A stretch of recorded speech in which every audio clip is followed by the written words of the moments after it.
Assalamualaikum warahmatullahi wabarakatuh. Salam sejahtera bagi kita semua. Kali ini saya ingin membahas soal asesmen akhir semester Magister Logistik S2. Perkenalkan, nama saya Geredio Septa Widiawan. Kali ini akan saya membahas terkait dengan metode penelitian menggunakan Smart PLS, pengaruh harga barang, quality service, harapan pelanggan terhadap kepuasan pelanggan, serta implikasinya pada kinerja perusahaan Queen dengan transformasi digital sebagai variabel moderasi. Berikutnya saya mendownload ya soalnya dalam format CSV. Di sini ada kode N karena NIM saya 211230037 dan paling belakang itu angka 7, maka N diganti dengan angka 4. Di atas adalah Excel-nya, kemudian di bawah ini hasil N saya ganti angka 4. Kemudian sebelah kanan adalah hasil impor dari Smart PLS. Berikutnya Bapak Ibu, kita akan bahas terkait model kerangka penelitian di metode penelitian ini. Terlampir gambar dari hasil dari Smart PLS yang saya buat ya. Di situ ada 5 hipotesis yang akan kita uji. Yang pertama, harga barang berpengaruh terhadap kepuasan pelanggan. Hipotesis kedua, quality service berpengaruh terhadap kepuasan pelanggan. Hipotesis 3, harapan pelanggan berpengaruh terhadap kepuasan pelanggan.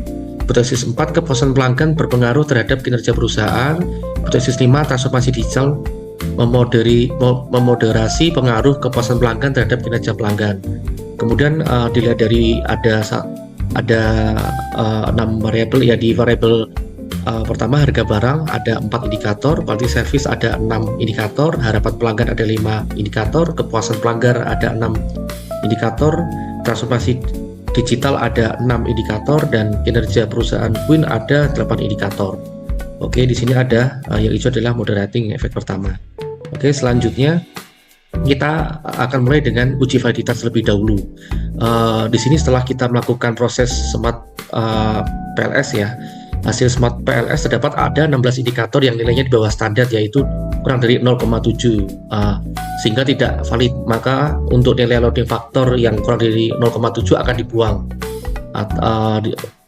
Kalau dilihat di sebelah kiri tabelnya hasil Smart PLS itu yang berwarna merah. Jadi di variabel harga barang ini ada di HB3, kemudian di indikator harapan pelanggan ada di HB1 dan HB2 yang di bawah standar ya.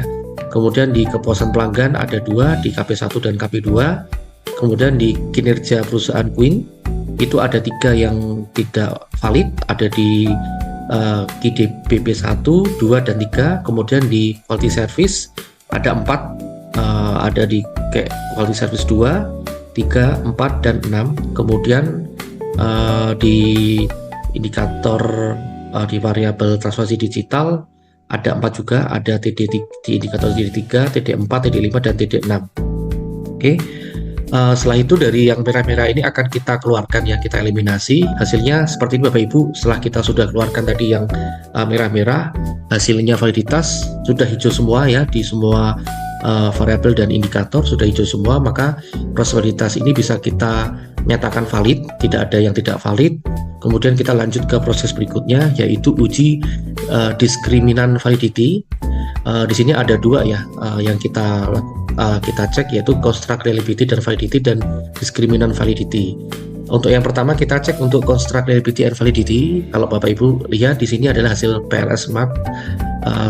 Kemudian dari hasil dari tabel di samping bahwa nilai AV setiap variabel harus lebih besar dari 0,5 sehingga diskriminan variabelnya terpenuhi. Jadi kalau Bapak Ibu lihat dari variabel di sebelah kiri ya, dari harapan, harga barang, kepuasan, kinerja, moderating, dan quality service, di sini nilai AV-nya di atas 0,5. Jadi di sini bisa dikatakan diskriminan validity-nya terpenuhi. Sedangkan di diskriminan validity di tabel di paling bawah, di formal lecture, nilai akar AV masing-masing variabel lebih besar dibandingkan akar AV korelasinya dengan variabel lain, sehingga diskriminannya validity-nya terpenuhi. Ini kalau Bapak lihat nilai AV masing-masing variabel yang paling kanan ini, nilai AV lebih tinggi dibandingkan akar AV korelasinya. Ini jadi ke kirinya itu lebih kecil. Contohnya di harga barang ya, nilai AV-nya 0,881, sedangkan di kirinya lebih kecil 0,47. Kemudian di kepuasan pelanggan nilai AV-nya 0,838, sedangkan ke kirinya lebih kecil juga 0,4,5. Kemudian yang kinerja perusahaan juga sama ya, di sini 0,852, sedangkan ke kirinya lebih kecil semua. Jadi AV-nya yang sebelah kanan lebih tinggi, yang berikutnya juga sama. Jadi ini bisa dikatakan validasinya terpenuh karena nilai AV masing-masing variabel lebih besar dibandingkan nilai AV korelasinya. AV ini singkatannya average variance expected ya. Jadi dari sini diskriminator validity-nya semuanya sudah terpenuhi. Kita bisa lanjut ke proses berikutnya, yaitu proses reliability. Bapak Ibu lihat di constructed BN validity ya, ini hasil dari Smart PLS ya. Jadi ketentuannya ada 4 sebenarnya. Ketentuan dalam pengujian reliabilitas adalah bila nilai crown batch alfanya lebih besar 0,9 maka memiliki reliabilitas sempurna. Kalau lebih dari 0,7 hingga 0,9 memiliki reliabilitas tinggi. Cross batch alfanya lebih dari 0,5 hingga 0,7 itu memiliki reliabilitas moderat. Sedangkan apabila kurang dari 0,5 maka memiliki reliabilitas yang rendah. Kalau Bapak Ibu lihat di hasil PLS di atas, harapan pelanggan ini cross batch-nya sekitar 0,773 ya, atau reliabilitasnya tinggi, harga barang reliabilitasnya tinggi, kepuasan pelanggan reliabilitasnya tinggi, kinerja perusahaan Queen karena di atas 0,9 reliabilitasnya sempurna, moderating efeknya juga ada di 1 ya, berarti lebih dari 0,9 reliabilitasnya sempurna. Sedangkan quality service itu posisinya di 0,5 hingga 0,7, 0,570 ini berarti reliabilitasnya moderat ya. Kemudian transfer digital karena di poin 0,877 reliabilitasnya tinggi. Oke, kemudian kita lanjut untuk menentukan apakah ini bisa dilanjut atau tidak ya, semua variabel ini yang kita uji. Kita cek pertama cross batch alfanya lebih besar 0,7 menurut Vinci, Trinsera dan Amato 2010. ROA-nya juga lebih besar dari 0,70 Vinci, Trinsera dan Amato 2010. Kemudian composite reliability-nya lebih besar 0,6 Chin and Berry 2010. Jadi berdasarkan kita tersebut sebetulnya hanya satu ya. Ada variabel quality service itu nilainya sebetulnya kalau tidak memenuhi ketiga persyaratan di atas ya, bisa dikatakan tidak reliable, tapi tetap saya akan lanjutkan ya quality service ini walaupun cross albanya merah, ROA-nya A-nya juga merah. Tetapi yang saya lihat di sini adalah kenapa saya lanjutkan, alasannya di composite reliability-nya sudah hijau di atas 0,6 atau 0,816. Jadi saya tetap akan teruskan karena saya mengutip dari Hare et al. Yang menyatakan bahwa composite reliability lebih penting daripada cross batch alpha karena composite reliability mengukur nilai reliabilitas sesungguhnya dari suatu variabel, sedangkan cross batch alpha mengukur batas bawah nilai reliabilitas suatu construct. Dengan demikian, composite reliability memberikan gambar yang lebih akurat tentang konsistensi internal suatu construct. Jadi kalau dilihat dari teori dari Hare et al. Ini, memang quality service ini composite reliability-nya di atas 0,6 atau 0,8. Jadi bisa dianggap reliable ya, walaupun tidak memenuhi syarat ketiga. Jadi saya akan teruskan dengan alasan ini. Oke, kita lanjut. Jadi semua masih kita lanjutkan untuk bisa dilakukan uji berikutnya, Bapak Ibu sekalian. Kita lanjut ke uji struktural model dan inner model R-square ya. Di sini Bapak Ibu sekalian bisa dilihat ya hasilnya bahwa R-square metrik kepuasan pelanggan 0,543, kinerja perusahaan Queen 0,735, R-square adjustednya kepuasan pelanggan 0,513, kinerja perusahaan Queen 0,118. Jadi R-square adalah ukuran proporsionalitas nilai variabel yang dipengaruhi endogen yang dapat dijelaskan oleh variabel yang mempengaruhi eksogen. Kriterianya kalau R2-nya lah sama dengan 0,75, substansialnya besar atau kuat, 0,5 moderate, 0,25 lemah kecil. Oke. Jadi bisa kita simpulkan dari grafik di bawah ini ya, Smart PLS memberikan indikasi R-square dari warna grafik. Kalau warnanya hijau mengindikasikan efeknya yang baik dan merah efeknya buruk. Jadi kalau hijau ini efeknya baik semua. Jadi R-square model kepuasan pelanggan sama dengan 0,513, artinya kemampuan eksogen dalam menjelaskan Y adalah 51,3% sedang, sehingga dikatakan bahwa kemampuan variabel harga barang, harapan pelanggan, dan quality service dalam menjelaskan kepuasan pelanggan moderat yaitu 51,3%, sedangkan 48,7% sisanya merupakan pengaruh variabel independen lain yang tidak diukur dalam penelitian ini. Yang kedua, adjusted R-square model kinerja perusahaan sama dengan 0,718, artinya kemampuan eksogen dalam menjelaskan Y adalah 71% atau kuat, sehingga dikatakan bahwa kemampuan variabel kepuasan pelanggan dalam menjelaskan kinerja perusahaan cukup kuat yaitu 71%, sedangkan 29% sisanya merupakan pengaruh variabel independen lain yang tidak diukur dalam penelitian ini.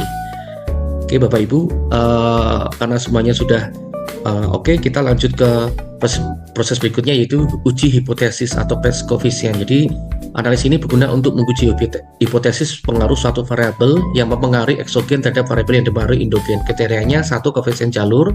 Jika nilai koefisien jalur adalah positif, maka pengaruh suatu variabel adalah searah. Jika nilai suatu variabel eksogen meningkat, maka nilai variabel endogen juga meningkat.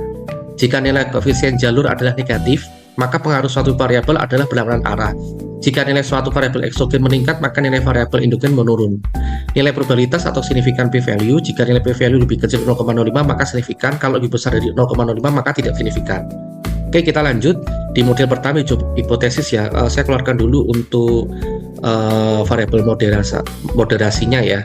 Ini Bapak Ibu bisa dicek hasil Smart PLS di atas ya, untuk hipotesis 1, 2, 3, dan 4. Kemudian di bawah adalah hasil dari proses Smart PLS ya. Kita akan menjawab 4 hipotesis dari hipotesis 1 sampai hipotesis 4. Resultnya Bapak Ibu sekalian bahwa yang pertama, hipotesis pertama, harapan pelanggan terhadap kepuasan pelanggan memiliki poin 0,210 atau positif. Jadi pengaruhnya positif, sedangkan p-value-nya lebih besar dari 0,5, atau kalau Bapak lihat di sini untuk harga barang kepuasan pelanggan ini 0,05, warnanya merah. Jadi tidak signifikan ya. Jadi pengaruhnya positif, populasi positif, tapi tidak signifikan. Kemudian untuk hipotesis kedua, yaitu quality service terhadap kepuasan pelanggan ya. Di sini nilainya original sampelnya itu 0,486 lebih kecil dari 0, karena positif berarti ini berkorelasi positif, sedangkan p-value-nya 0 ya, atau kurang dari 0,05 atau signifikan. Sedangkan hipotesis ketiga, harapan pelanggan terhadap kepuasan pelanggan, jadi originalnya 0,272 positif, jadi harapan pelanggan berpengaruh positif terhadap kepuasan pelanggan, dan value-nya kurang dari 0,05, jadi signifikan,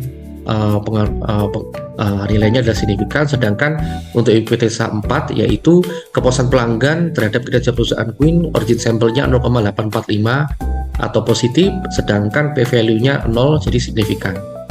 Jadi hasilnya seperti Bapak Ibu dari hipotesis 1 sampai hipotesis 4. Berikutnya ke uji hipotesis model 2 yang menggunakan moderated regression. Kita menggunakan moderated regression analysis yang di tengahnya ada moderasinya ya, yaitu transformasi digital kinerja perusahaan Queen. Jadi moderated regression analysis ini berguna untuk menguji pengaruh variabel moderasi dalam memperlemah atau memperkuat hubungan variabel independen dengan variabel dependen. Kriterianya: jika nilai p-value-nya kurang dari 0,05 maka signifikan, artinya variabel moderasinya berperan dalam memoderasi atau memperkuat atau memperlemah hubungan satu variabel endogen. Jika nilai p-value-nya lebih besar 0,5 maka tidak signifikan, artinya variabel moderasinya tidak berperan dalam memoderasi hubungan suatu variabel endogen. Dan hasil dari Smart PLS Bapak Ibu kalau dilihat dari tabel, original sampel O-nya 0,081 ya.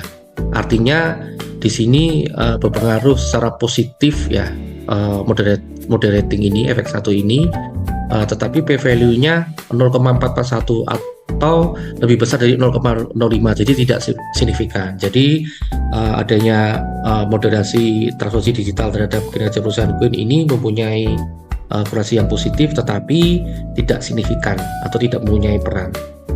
Sekian penjelasan dari saya. Terima kasih. Apabila ada tanggapan, saran, dan komen bisa komen di kolom komentar. Terima kasih.